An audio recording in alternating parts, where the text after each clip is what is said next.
right. Hello, I'm Cody F. Meller. Here's my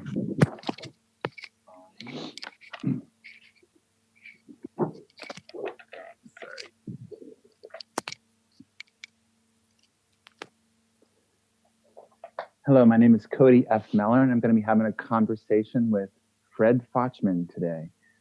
Fred and I met a couple of years ago through the project where we visited a number of amazing artists in Cuba about 2 years ago.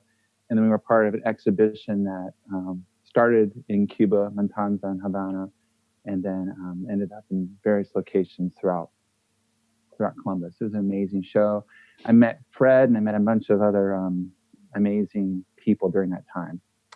So Fred, we chatted about a month ago or 3 weeks ago or something. You were telling me about this place that you and your wife usually go for vacation, and you usually bring a bunch of stuff and like crank out a bunch of paintings.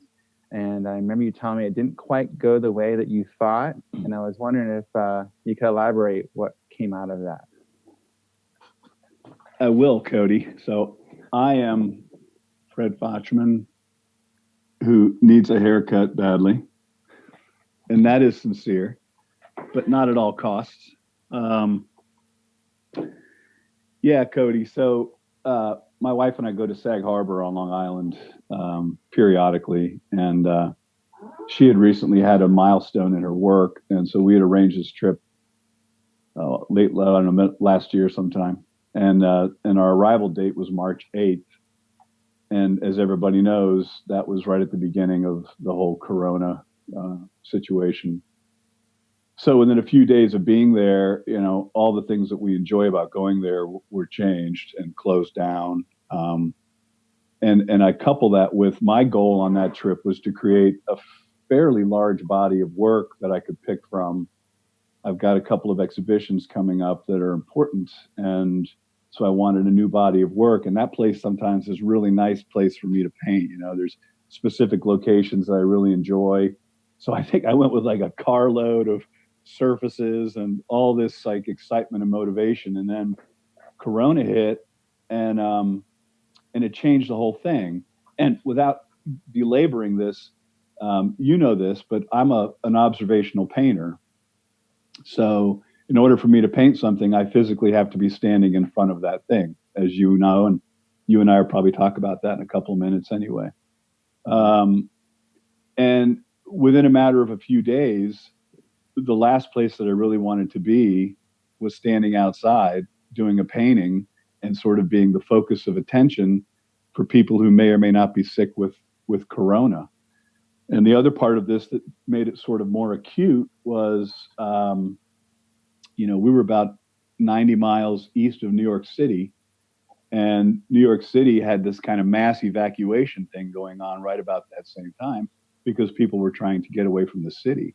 So we felt like we were additionally sort of, susceptible to maybe getting sick. So my tradition of painting outside all day, every day on a trip like this just came to a sudden stop because I really couldn't paint outside anymore. So that kind of led to something else. This particular place we rented had a beautiful west-facing, like sliding door porch or patio. And one night, shortly after this had all started, I was sort of frustrated, and I thought I really need to paint something, but I don't want to go outside. So I painted what is really probably a little cliche, but I painted a sunset. But for me, since I paint from observation, I had to capture what I thought was beautiful about this sunset in a limited amount of time and a limited amount of paint strokes. And I've done this sort of thing a few times in the past, so I learned you can't paint in a room with lights on because that'll affect how you see what's outside the windows.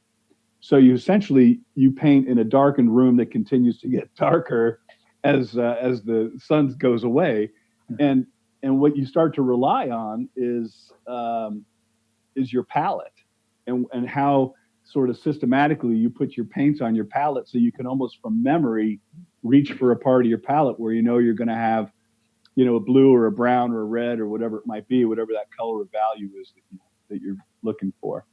So I did this painting of a sunset. And actually, I think it was this little guy right here, which is, I enjoyed it. I enjoyed the experience of doing it. But then the next day came along and we were still, sort of in lockup or just starting our lockup. And it was dinner time. And I thought, well, I can cook or I can paint. I think I'll paint. So I painted another painting, which is this little guy, which was a totally different sort of effect because I was just painting what I saw. And then it dawned on me that there was an artist named Peter Dreyer, and there's 6 of his paintings in the Clements Museum of Art, and it's 6 empty water glasses. And Peter Dreyer was a German artist who painted this same empty water glass 5,000 times. He painted it about 2,500 times in the morning light and 2,500 times in evening light. So what you're seeing is, how can someone paint the same thing 5,000 times and still have 5,000 different perspectives on that object that they're painting? So I thought, you know what, maybe I'll keep doing one of these sunset paintings for a week and I'll see where it takes me. So I kind of grudgingly went into this and I did it day after day, and I ended up doing it for 11 straight days. And I had this body of work when it was done that was sort of a snapshot in time of 11 evenings in exactly the same place with exactly the same composition. And it sort of allowed me to see what happens. Not only could I see the differences in the sunsets, but I could actually see how the sun had moved in the space where it's set on the first day, and it had moved significantly to my right over that 11-day period. Okay, I'm lying too. It was actually 12 days. But one of those days, I was sober, but one of those days, it was pouring rain and I couldn't even see a foot out the door. So on that day, I did not do a painting. But other than that, I ended up with these paintings.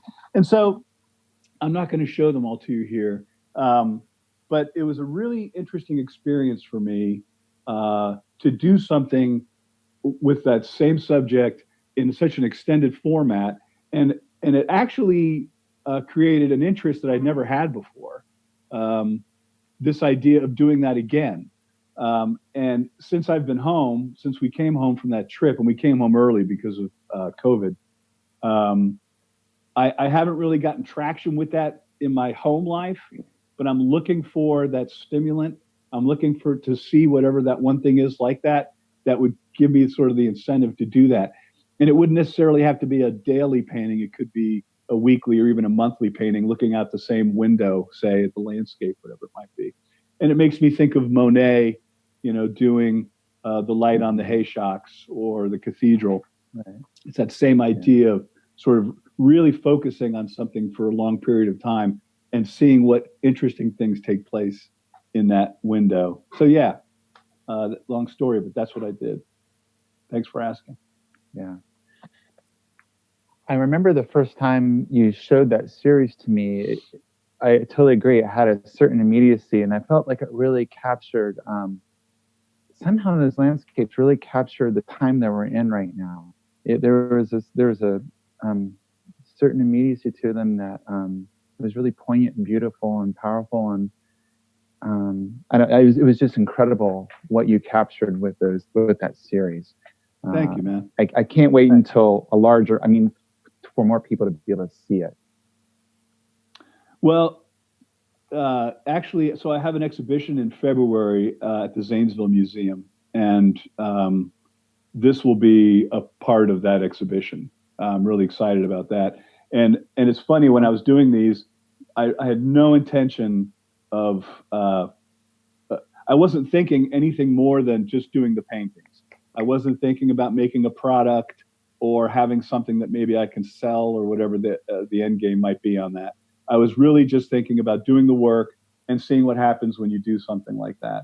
And now that I've had a chance to sort of digest it and look back at it and see it in its totality, I do like the effect of sort of looking from one end to the other. And I'm much more interested now in putting it in that exhibit. So that's my plan. Yeah. Thanks. Yeah.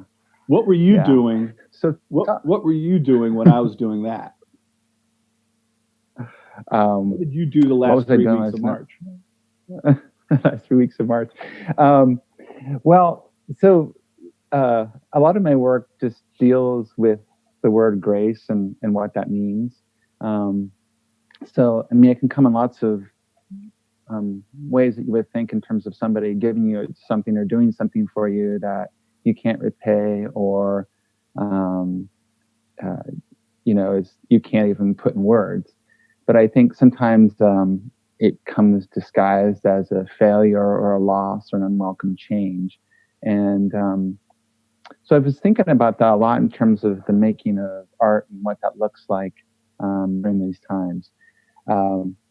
So our church still operates a couple of food pantries, and I still volunteer at that. And they've got it set up now where you have a car that kind of comes up. You have cars that come up, and then you get their information. You bring groceries out for them. So when I fill up the groceries, I just ask them, it's like, would you like prayer for anything? And just the things that people have said over the last 2+ months, I guess I would call them like pantry prayers. They're really quite profound to me in terms of just the beauty and the sensitivity and the depth of the individuals I'm talking to in terms of how they're struggling, but how they're so acutely aware of the struggles of other people, and how they can meet that need even in the place that they're in right now. So I've kind of simulated a lot of those thoughts in terms of a number of the pieces that I finished 1 or 2 pieces in relation to those conversations, and then I'm working on the current one now. So one of them that I reach back here and not pull my headphones out. Hold on a minute. Hold on a minute. I hear a bell. No, that must be. Is that the trivia bell? Is that the trivia bell? The trivia bell. Thank you. That was my wonderful wife doing the trivia bell. She's always on time, and I'm not. All right. This is a trivia question for, wait for it, $25 gift certificate to North Star. All right. Now, also this thing will be, this is in fine print on this. It will be hand delivered by Michael Reese in his bubble outfit. So more details on that later, and pretty exciting times. It's just a social distancing thing, a creative way of making you feel safe. And yeah, anyways. All right. So here is a question. Are you ready? This individual was a self-taught artist who was deaf that lived from 1899 to 1977. He repurposed found objects, often from his parents' general store, matchboxes, notebooks, and old ads. And he often mixed soot from the wood stove with saliva and applied it with tools of his own making, including sharpened sticks and found objects. His subject matter included interiors, buildings, animals, and landscapes. And most of those are from his family's rural Idaho homestead. One last little piece of advice. It had a great show of his work in 2013 at the Urban Art Space from January to March. So that is our trivia question. Good luck. And if you don't know who this artist is, when we find out later, I encourage you to check his website because he's pretty amazing. So a sec here.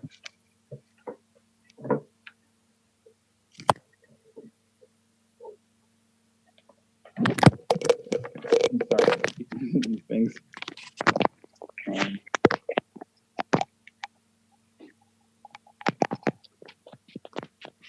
Sorry about that. So this is just an image about passage, and you can kind of see it from far away. And you'll see this woman, and she's carrying these people to this dock, and she's much larger than the people that she's carrying.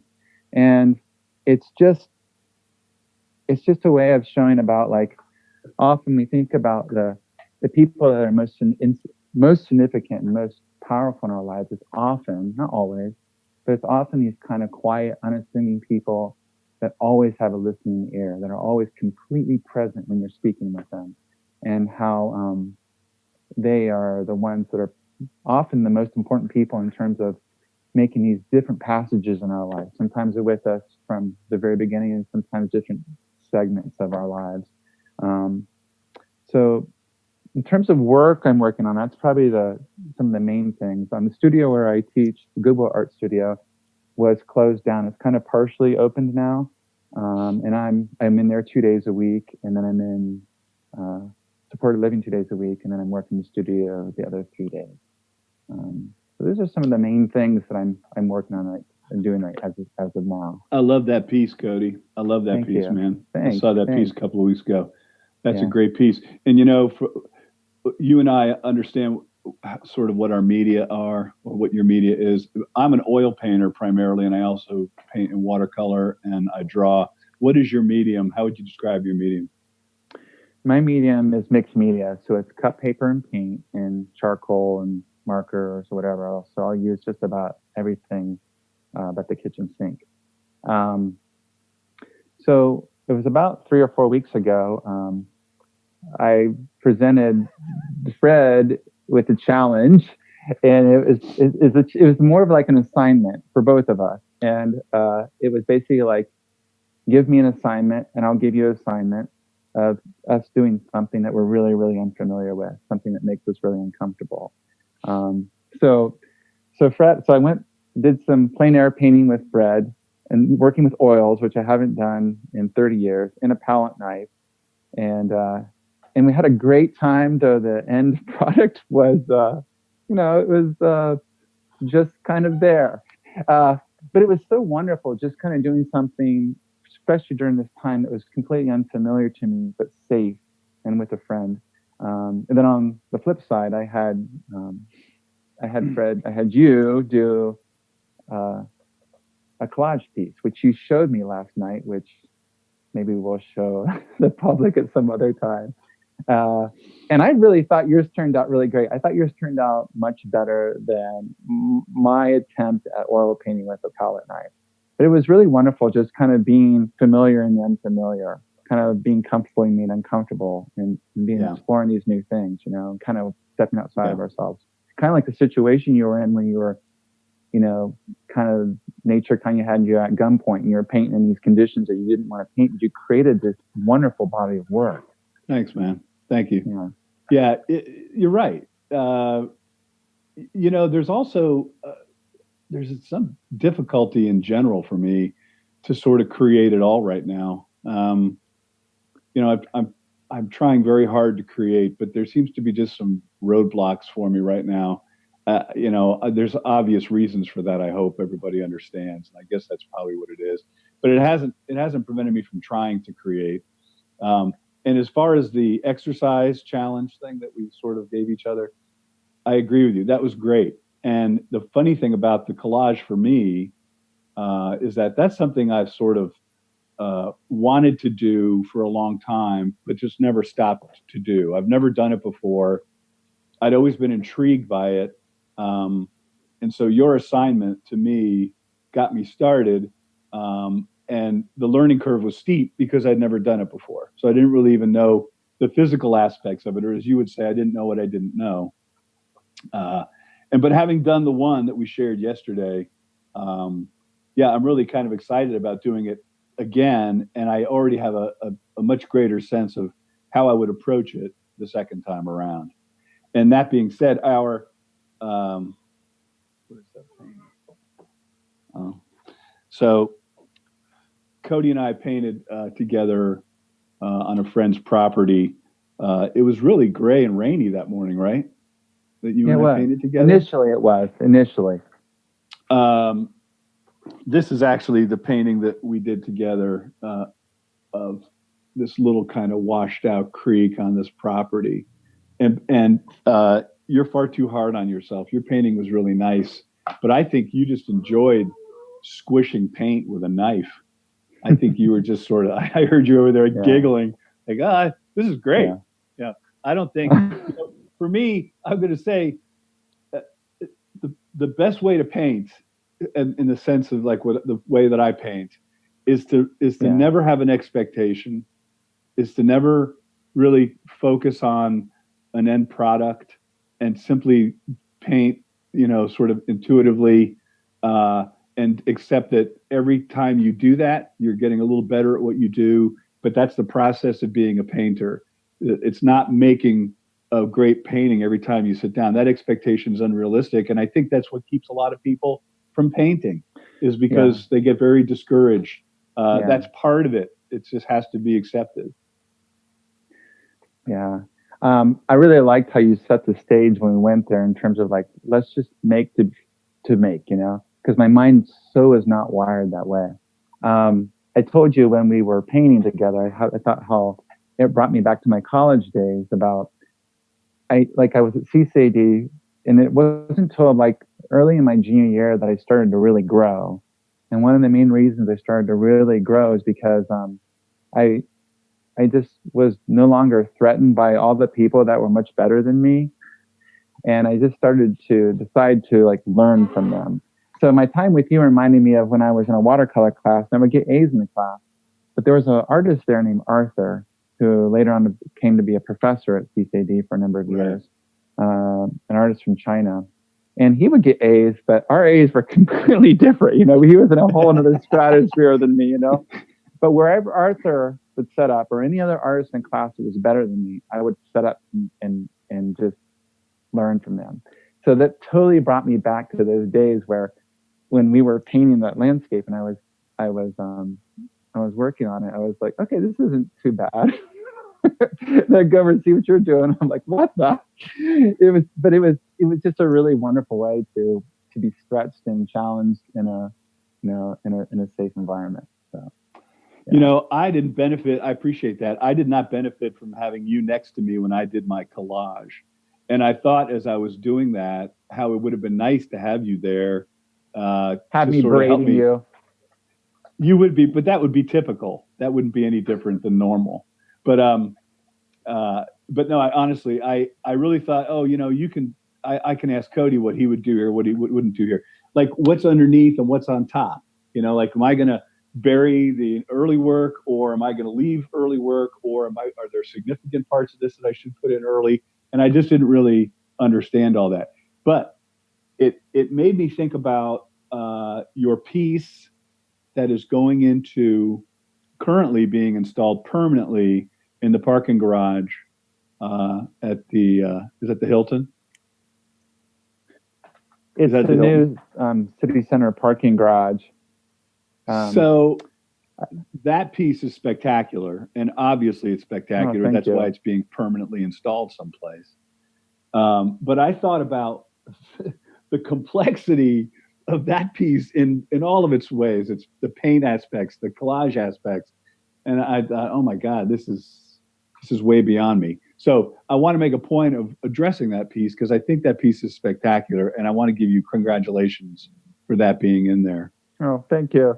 You're welcome. And I also want to give congratulations to Lainey Bachman, who was one of our Cuba buds in the Cuba trip. That piece is amazing.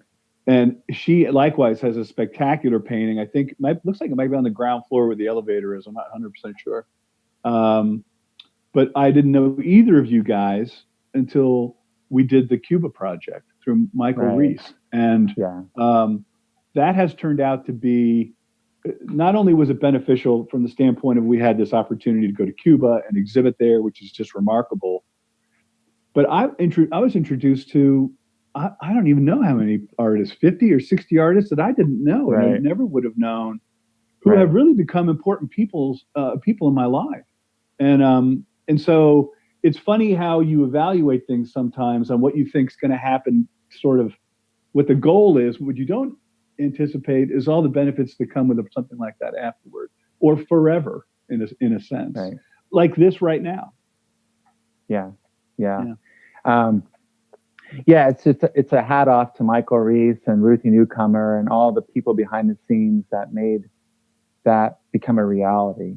It was such a, yeah, all the different things that have come from that and are still going on and will keep going on. It was because of that labor of love, that vision that became a reality. It's just, yeah, it's pretty amazing. Well, that piece is outstanding. Is that the piece that actually went to Cuba? No, that's a piece that's in the convention center from the remodel.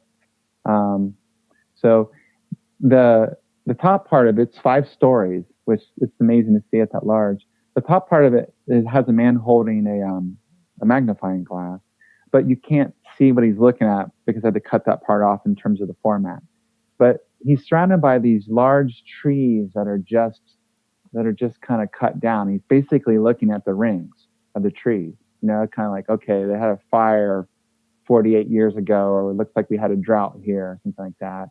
Of course, it's kind of a metaphor for, you know, just being more present in our own lives.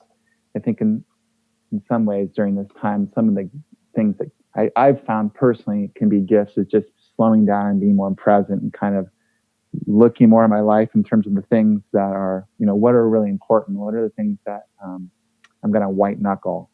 And what are the things I need to let go of? Yeah. So thanks for asking about that. Appreciate it. Well, yeah. You know, I love it, but it's amazing to see. How big is that piece in life? What's the 2 foot by 3 foot, maybe? 3 foot by 4 foot. 3 foot by 4 foot. And now it's 50 feet? Something like that, yeah. 50 feet by something? Yeah. How does that translate for you? How does, you know, I can only imagine what something I make, which is generally small, would look like, you know, on a billboard. How does that, are you happy with that transition to that size? Or are there elements of that you like or don't like? I'm just going to say overall, I'm really happy and I feel honored and privileged that I could be part of that project. I'm very thankful for that. So, yeah. So, well, I love it, man. Yeah. So you also do art restoration, right? Yeah. Mm-hmm. How are things going with that? Well, you know, it's funny. I had a load of work before Peg and I went to Long Island, and I'm sort of working my way through that. There hasn't been, you know, we do a lot of our work for institutions, municipalities, museums, and needless to say, nobody is spending money to do that kind of work right now. You know, I love that work, actually. When people ask me about art restoration, I think they envision someone with a jeweler's visor and like a 2-hair paintbrush, you know, and it's more like doing body work on your dented Chevy Chevette. You know, there's a lot of banging out of vented fenders and stuff like that. That's sort of the truth of it, though. I mean, there's an element of restoration where you have to physically deconstruct in order to reconstruct. And so you need to, whether it's a tear or, you know, some old restoration damage, like old plumbing in your house, sometimes you have to get rid of that old stuff and try and make it right again. I really like that work. And what I like about it the most is how the job becomes a lot more about engineering a fix. It's infrequent when I get to do the same thing twice. It's really almost every project is a first time project, and I've been doing it for 11 years now. With my friend Dave, who's been doing it for over 30 years. But it's remarkable to me how there's very little consistency. And when you think about this, how many artists do you know? Each one of them creates in a different way. They use different paints, they use different solvents, they use different surfaces. Move forward 50 years or 100 years or 150 years, and there's just as many, you know, issues for me to contend with as there are the ways that people created. So you really never know exactly what you're getting into. It requires a lot of patience and a lot of testing ideas and waiting to see how things are going to come out. But the workload itself, just like everyone's, you know, I mean, it's like someone hit the brakes on March 10th, and which is another reason why I wish I could be a little bit more productive with my own work. But you know, it's not that I'm not trying. I'm just not real happy right now with what I'm doing. But I also know, and you know this as well, that you have to do the work in spite of that. You'll never get out of that if you're not doing the work. You can't think your way out of that, right? You have to physically do the work, punish yourself, you know, by doing it, but know that eventually it's gonna produce something for you and get you out of that. Yeah. So thanks for asking about restorations. I do enjoy that work very much, though. Yeah. Yeah. Yeah. That's one of the things that we as a studio, like where I work, it's been interesting just like doing Zoom classes with some of the artists from the Goodwill Art Studio, and just like watching how they process, you know, what we're going through right now. It's in some ways, some of the work that they're doing at their places is just really, really good. We have a number of artists that have been doing a lot of work in their homes, and it's been interesting because some of them have actually been more productive in their homes, isolated, than when they're in the studio. I kind of wonder, like, you know, so it's like it's interesting seeing how different people process. Is the mood of the work positive?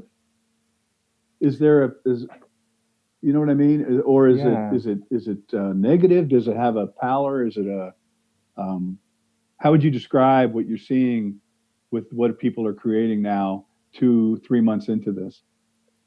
I would say it's some similar to what they make in the studio, but they just don't have as many options in terms of materials and processes to work with. But they're still making the same type of, you know, work, and it's primarily pretty positive, which we're encouraged to see that. You know, maybe that's the way.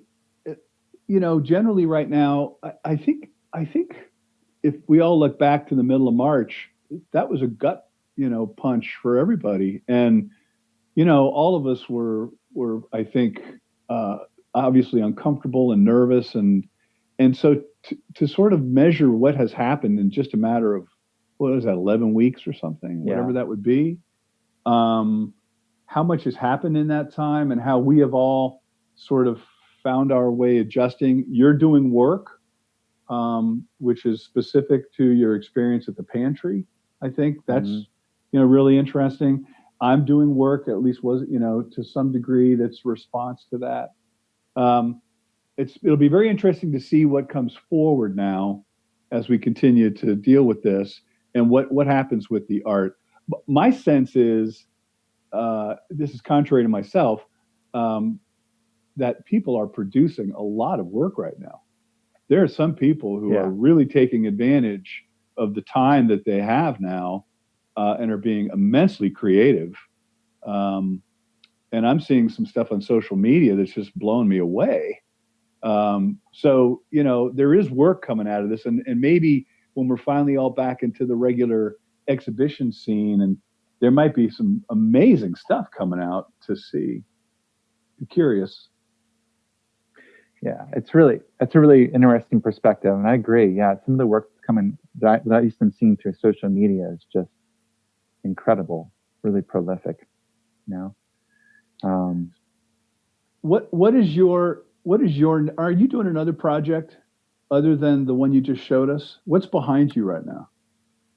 Oh, this is it's kind of hard to see. I'm going to move this. Okay. So just bear with me. Whoops. Okay. Okay. I'm sorry. Okay. I'm sorry. I can't. I'm getting seasick. I'm sorry. It's a large dirigible, and I just can't. So, but here, I'll show you something I'm working on right now. It's just kind of in the process stage, and it's just I do these series of images of Elijah being fed by the ravens, and there's a certain whimsicalness to the ravens. Underneath the groundwork is all the writings of Howard Finster, who is an amazing self-taught artist. I really like that particular story because it's a provision coming it's a provision coming from somewhere outside of, how we can provide for ourselves. And I think that kind of goes back to grace. I think about like just at least the stories of people I've talked with in terms of my artist friends and just stuff I'm reading and other friends on some things, some positive things that have emerged during this time. So the dirge on my back, which I can't show you because I'm going to mess it up, is we can actually see it. I can see it to a degree. Okay. So I like the idea of people making things with found objects, it's kind of like the Mike MacGyver, in a sense, but just, you work with what you have. You work with what you have. And we saw that a lot in Cuba. And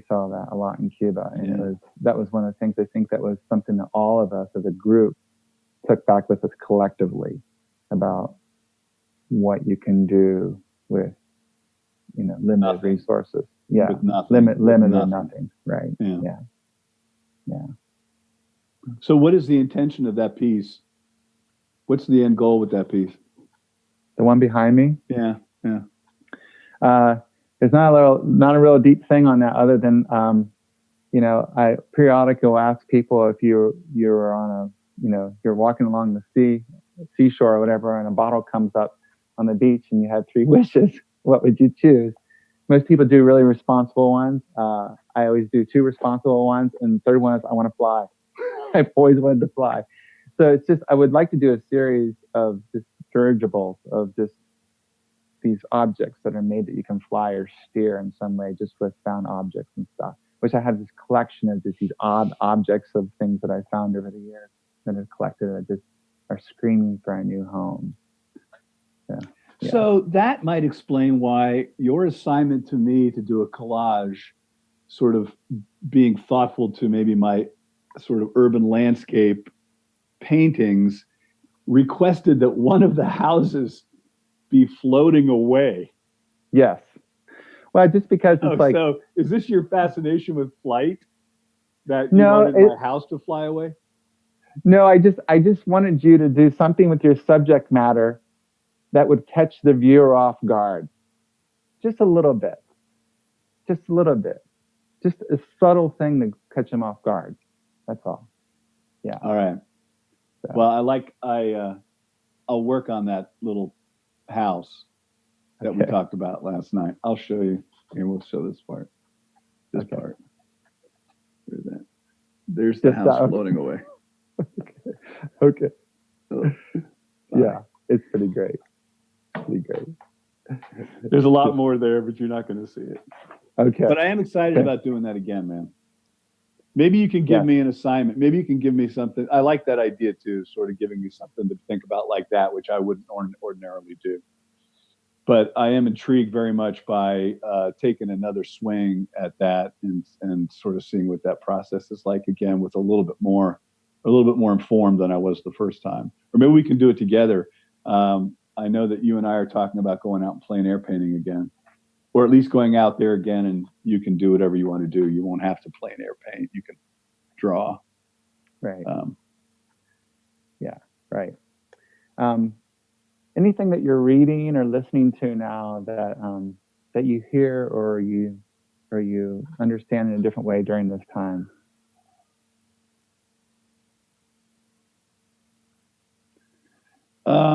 It's funny.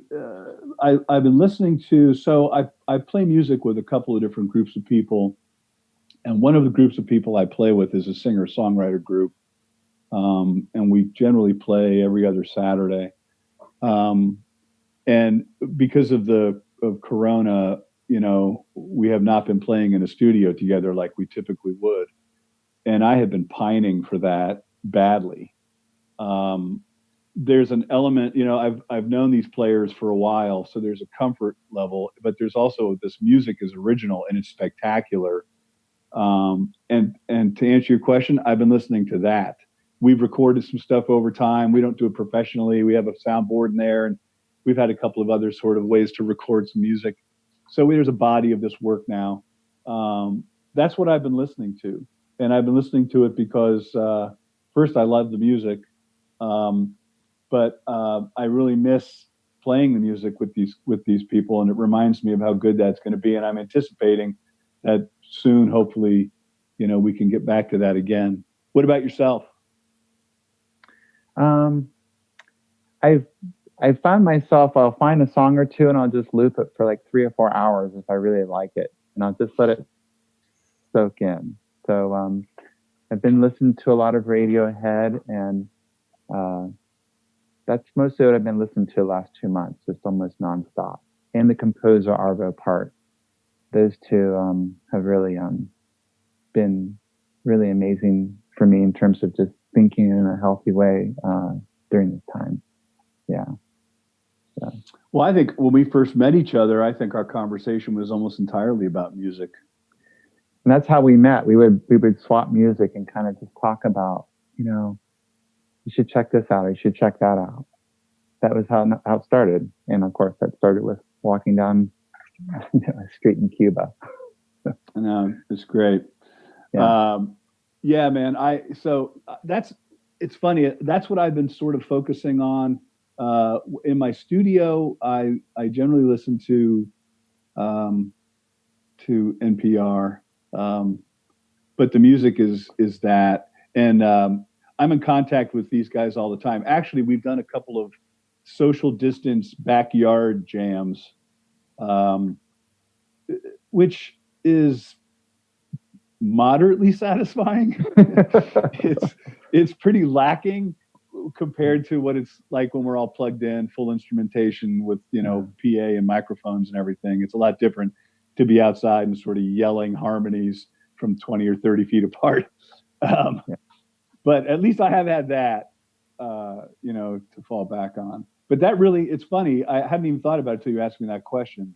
But I find myself listening to that music a whole bunch right now, and for a variety of reasons. Maybe a little bit of normalcy, making me think a little bit about before all this stuff happened, or just reminding me that it'll be like that again sometime if I can be patient. So, yeah. But the Radiohead that you're looping, is it almost all instrumental, that particular track? That particular track was a piece called Harry Patch in Memory of. And Harry Patch is one of the last survivors from World War I.